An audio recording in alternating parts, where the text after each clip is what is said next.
and almost there. Hey, folks! Thanks for tuning in to the BAMF podcast.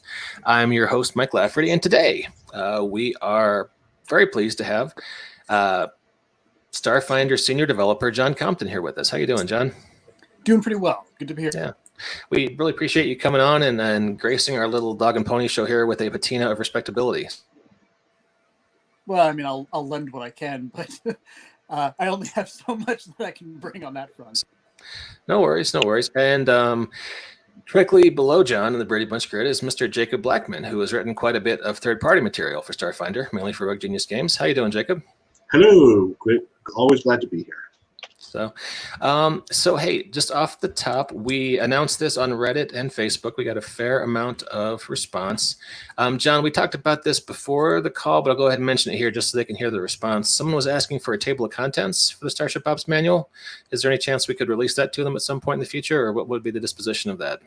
There's a decent chance that if we're going to release it, it's probably going to end up being in a blog that we would post. Okay. Yeah, I will have to speak to the folks who are handling those blogs these days.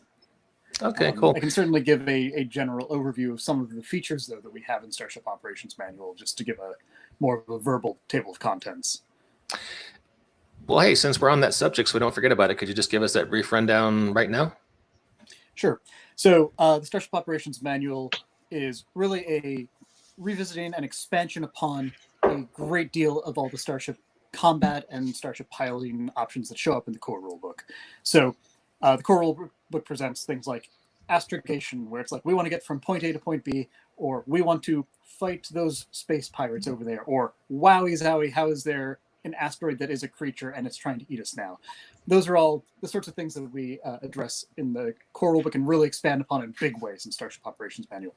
So the first chapter is really about new player options or new Starship building options. So anything from alternate faster than light travel, which we normally have the drift as our main kind of hyperspacey dimension sort of thing that you phase into, you travel a bit, and then you phase out somewhere else. Now we have about 8 or 9 other faster than light options as well. There's a host of new weapons and weapon properties. There are new armor types, as well as variants to armor and shields that you already know.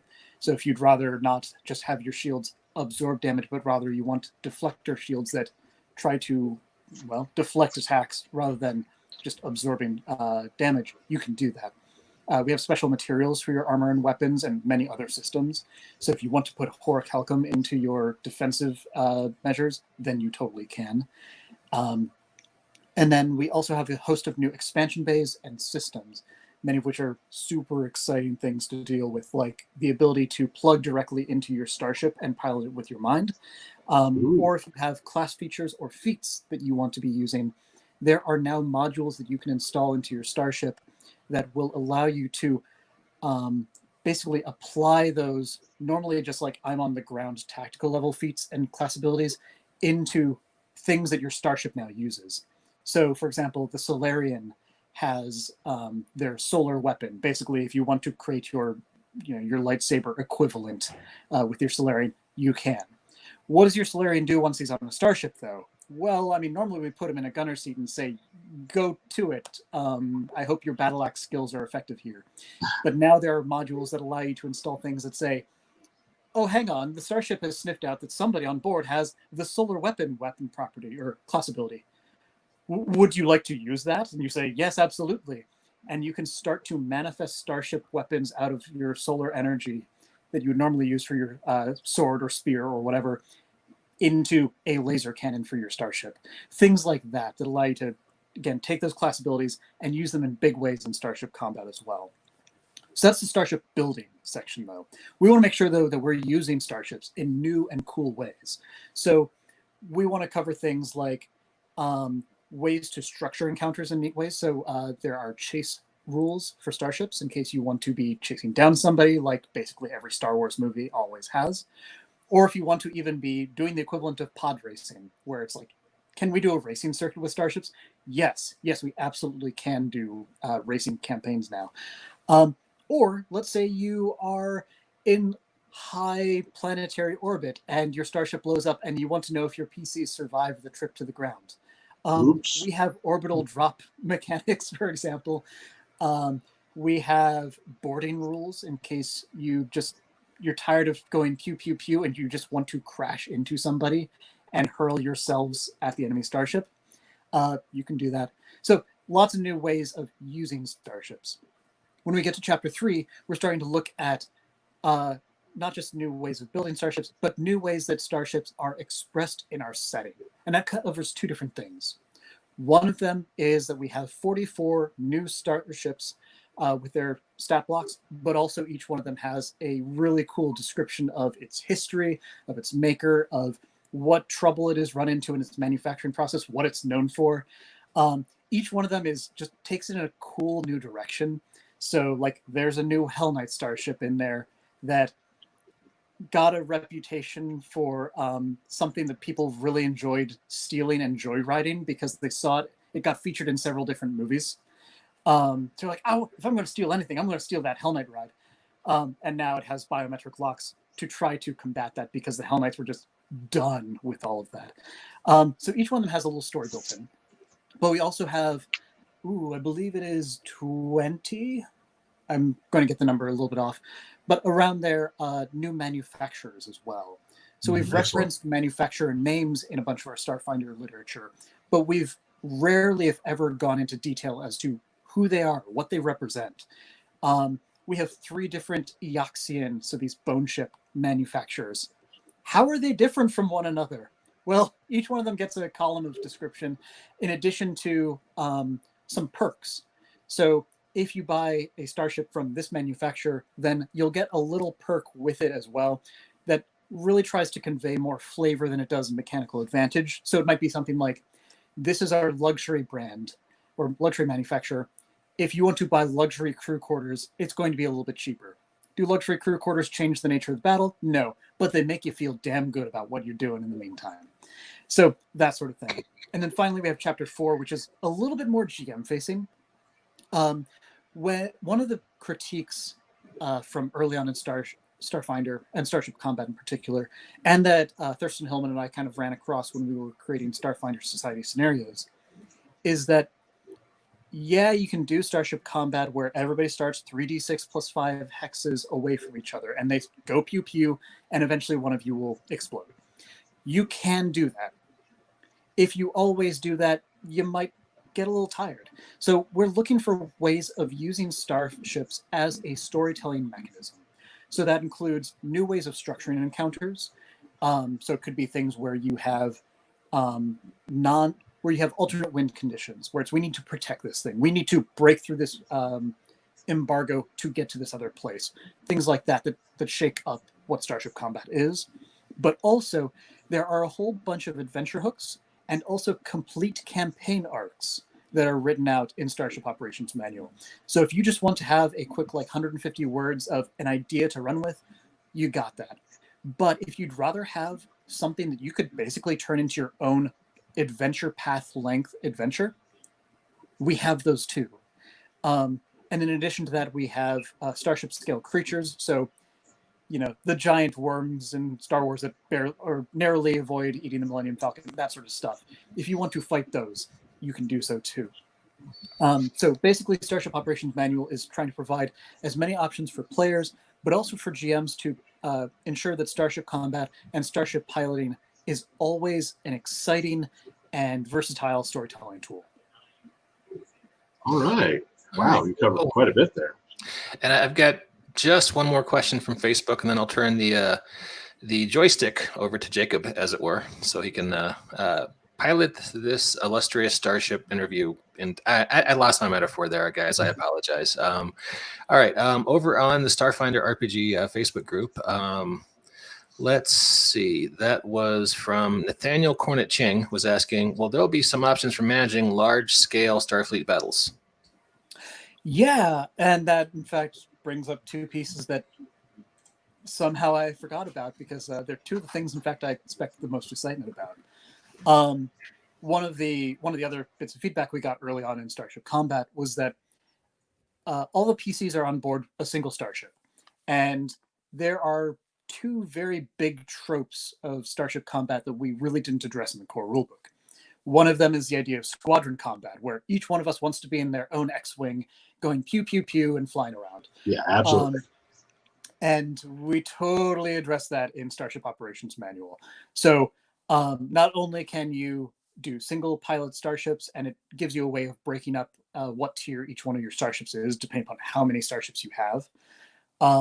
But if you want to buddy up, you could also do that. So if you want to put 3 people in one starship and then give 2 single pilot starships to the other 2 people in the group, you can totally do that. And on top of that, Squadron Combat addresses the idea that if we're all in X-Wings, like, where do we go to the bathroom? Like, where do we sleep? Are we always going to be using the radio to talk to each other? That's kind of unfortunate.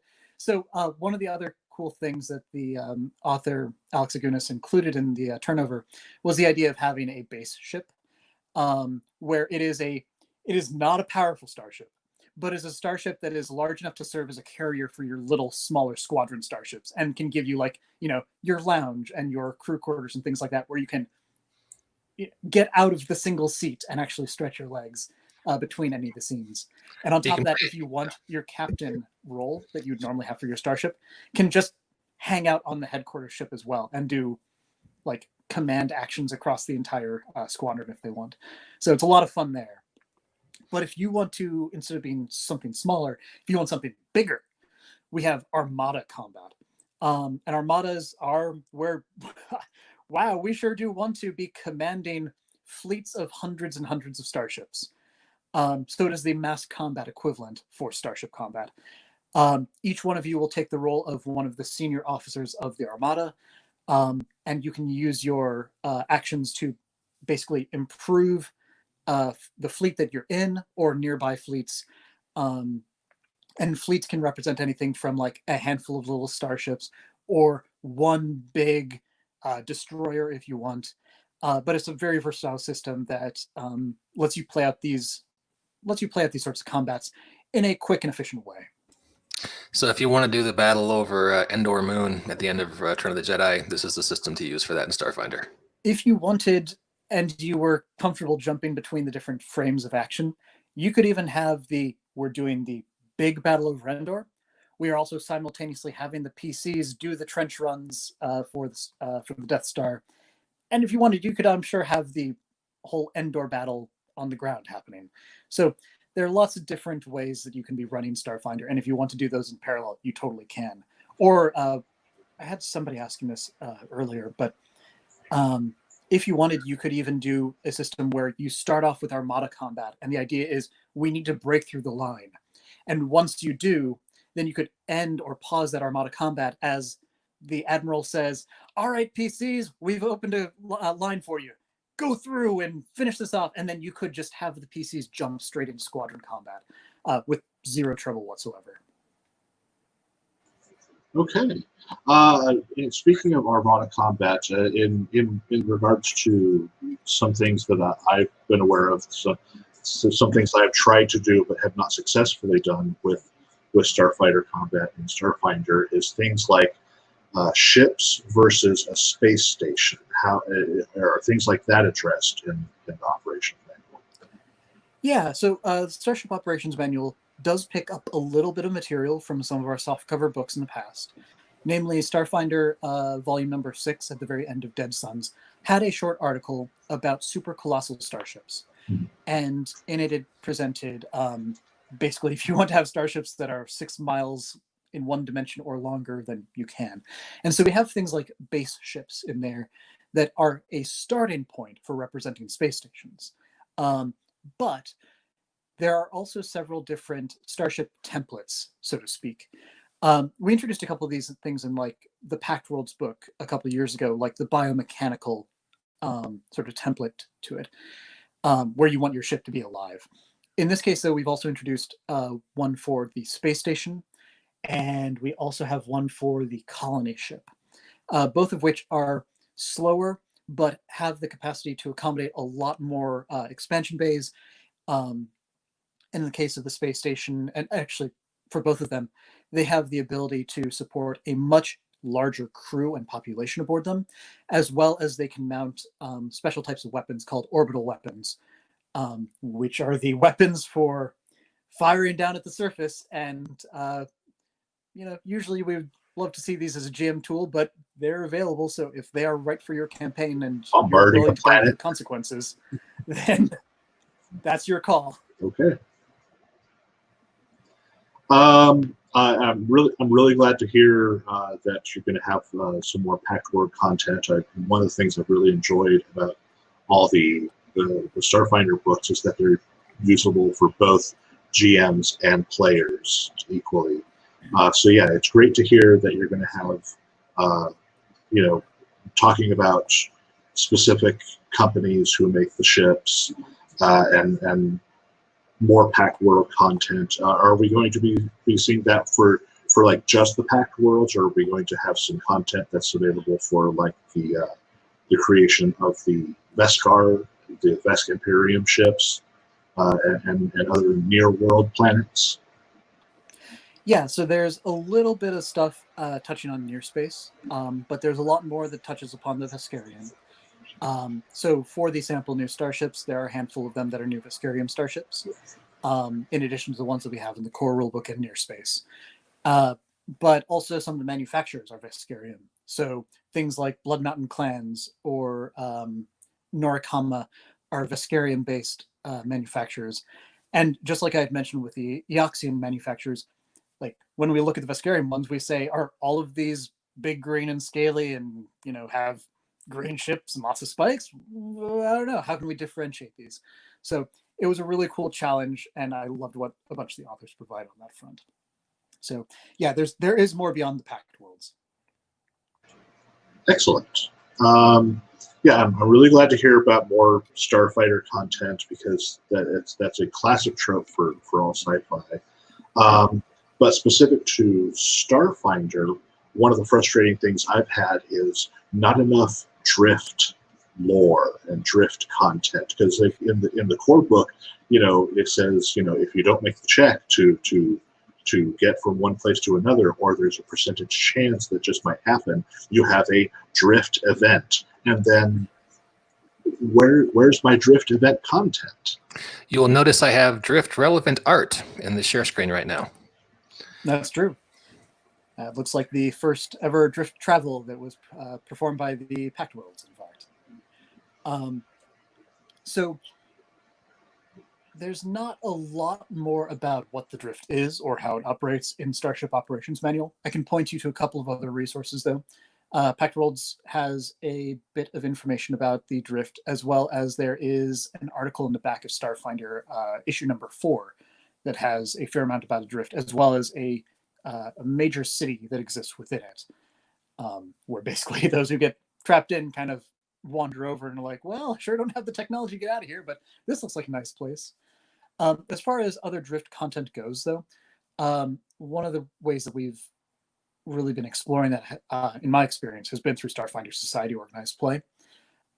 So there are several different adventures in Starfinder Society where either there are, in fact, drift events that are happening, whether those are in combat encounters or whether they are you crossing paths with somebody who's going in a completely opposite direction, and it's an opportunity to just connect and understand that even though the galaxy is a big, big place, in fact, there are serendipitous moments at every turn. But on top of that, different adventures that take place entirely on the drift, oftentimes based on the idea that the drift sure does siphon off little bits of the outer planes every time that somebody hops in or out, and all of the weirdness that it entails when it comes to creating adventures. Okay. Hey, we just, I'm sorry, Jacob, go ahead. No, good. All right. Donald Bewley, forgive me, sir, if I have slaughtered your name, on Facebook was just asking us, have shipboard AIs been expanded upon? Yeah.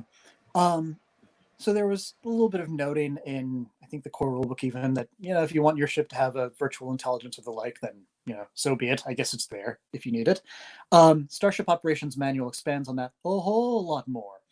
The idea is that you can now buy a highly functional virtual intelligence for your starship that can, in fact, function very much as a crew member. So this can be super important if you are on a smaller starship and you just don't have enough bodies to cover all the roles. Or if you just have a crew that totally skipped out on science class and you really need a science officer, there are situations where the VI can in fact take over and say, you want me to target these weapons or you want me to drive the ship? Okay. So you can have a holographic bridge officer, or dare we say, a holographic medical hologram? I mean, if you really wanted it to be a medic, then you totally could. And there is, in fact, one little bit in there that allows them to perform certain tasks if you have the right hardware. Cool. So yeah, you can totally do that. There's even everything that it can do depends on how many build points you want to put into it.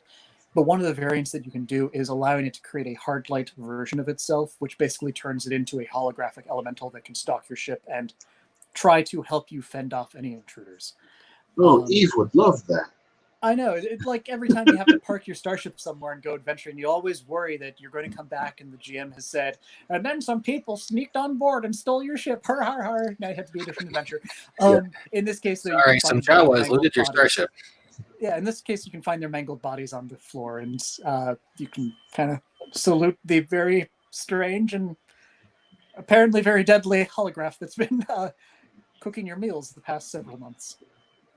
Yeah, in my Starfinder campaign, the ship that my players have is the Adamant Eve, and I based Eve's personality on the suit that Spider-Man has and the computer that talks to him in the Marvel films. So I thought that was pretty fun.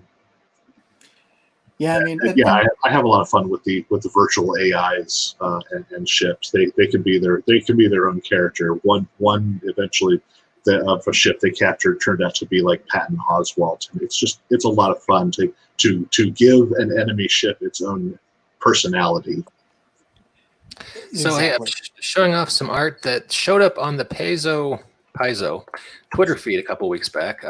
This is art from the operations manual. Do you know how to say the name of the artist? Because I'm gonna just butcher it if I.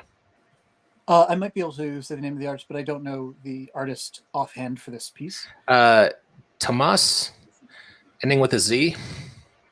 Chistowski. Okay, not recognizing offhand. But. Okay, no worries. But yeah, that was illustrating. It looks like a short story. Well, it's gonna, I guess there's a section on handling crash landings, and that particular tweet was referring to a short story by Jason Tondro, friend of the podcast. So yeah. Anyway, as we mentioned pre-show, it's always one of your guys' hallmarks at Paizo is this incredible, art that your books have. So that just looks beautiful. Paizo art is amazing. Every one of our chapter openers turned out really beautifully. Once you have a starship, then you automatically have a story hook of what happens if we no longer have a starship. And this is very much one of those scenes. I mean, it even speaks a bit to one of the difficulties with GMing Starship combat, which is what happens if the players lose? And fortunately, your ship doesn't blow up if you hit 0 hull points, but if it keeps on taking damage, it could. But you kind of win or lose as a group, and building around that can be really hard from a narrative perspective. So Starship Operations Manual takes some of the collective wisdom that we have from that and pours it into that final chapter to help a GM really adapt with the punches or with the exploding PC starships to make the most out of the story and hopefully not end the campaign prematurely. Now, one of the things I'm happy with Starfinder that's been showing up in a lot of others, it's been showing up in a lot of other modern sci-fi RPGs, is you just get a ship. Because what's the point of being in a sci-fi game if you can't have a ship and travel to these other planets? So they're not making you pay for your ship. You just get a ship for all your people to go around. However, sometimes we do need to know how much these ships cost, because what happens when the PCs take a ship and want to sell the ship? Is there any Is there anything in the operations manual that might help with this idea? Not of that nature, because so especially when I was much younger, and even a little bit these days, I have been an absolute jackal of a player. I have had those terrible, terrible player moments, oftentimes where I'm the one who's like, "Ooh, I found that if you just carry the 2, then suddenly I get to double my money," and then run off. So my mind is very. One of the roles that I serve in any of the teams that I'm on is to play the most heinous of devil's advocate on those sides. And the devil's advocacy that I would see with this situation is, once you give guidelines of roughly what your starship costs, then the players are in a place to weaponize that more than it's really in a place for the GM to use it as a narrative tool. Yeah.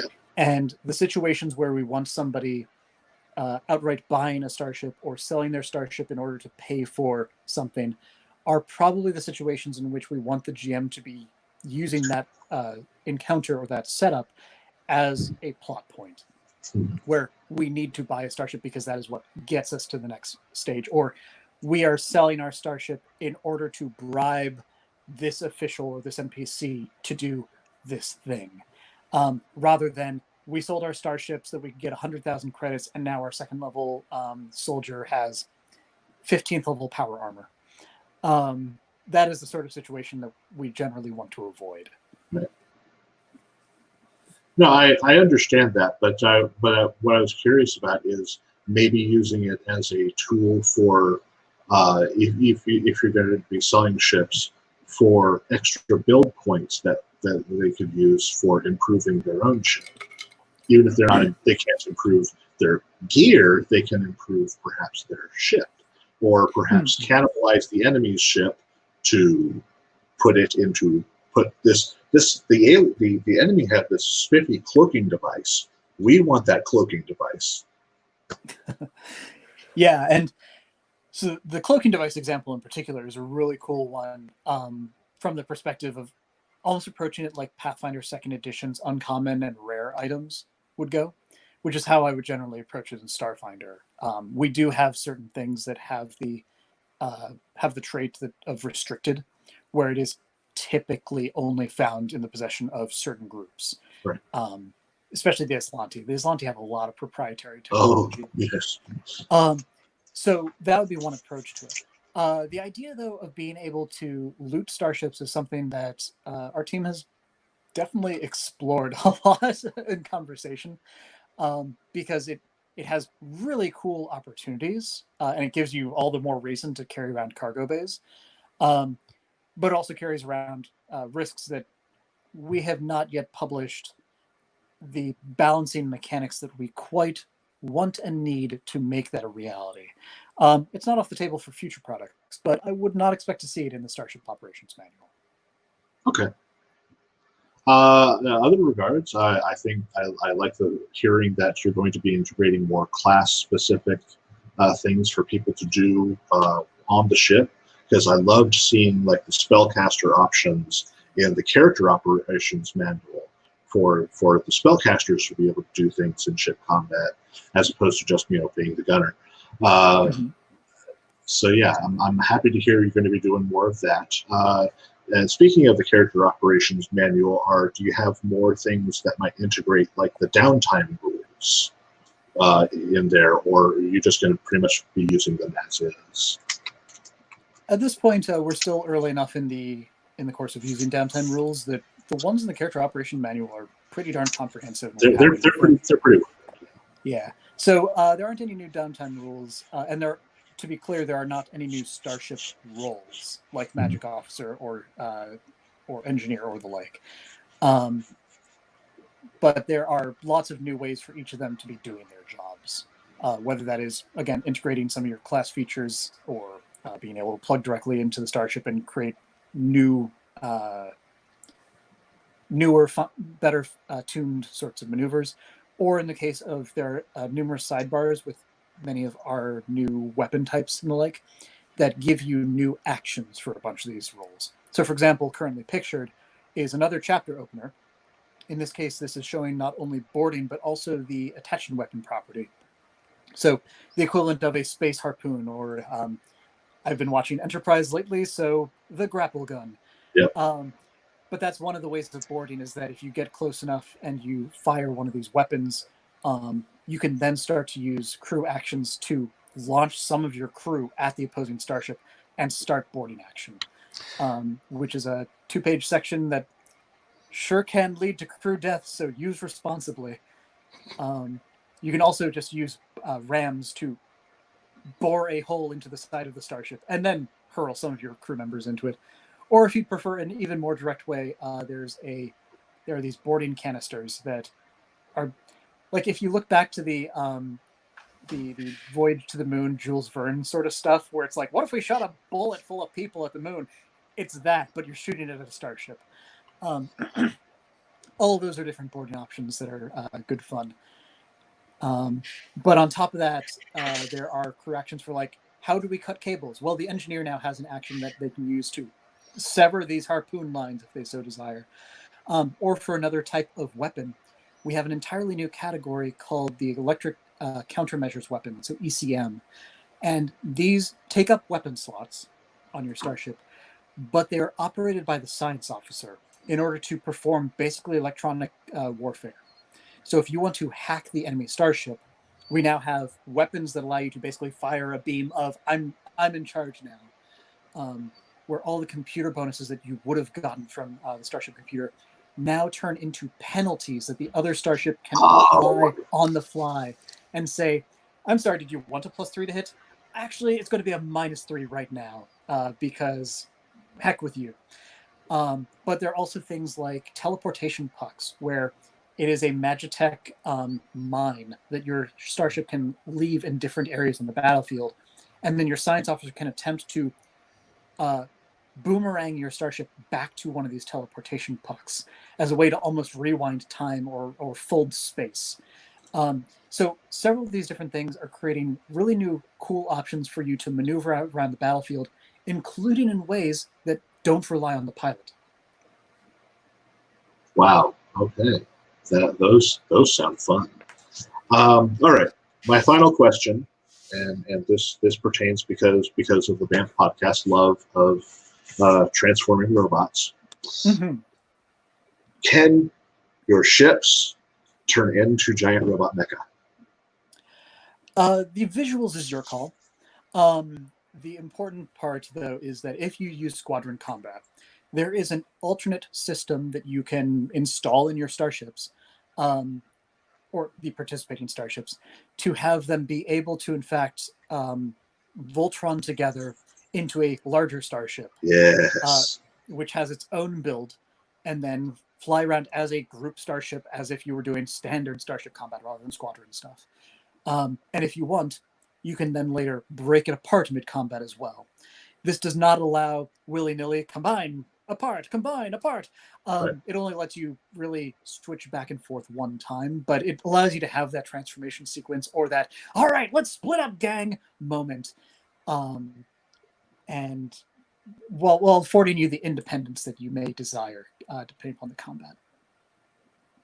All right.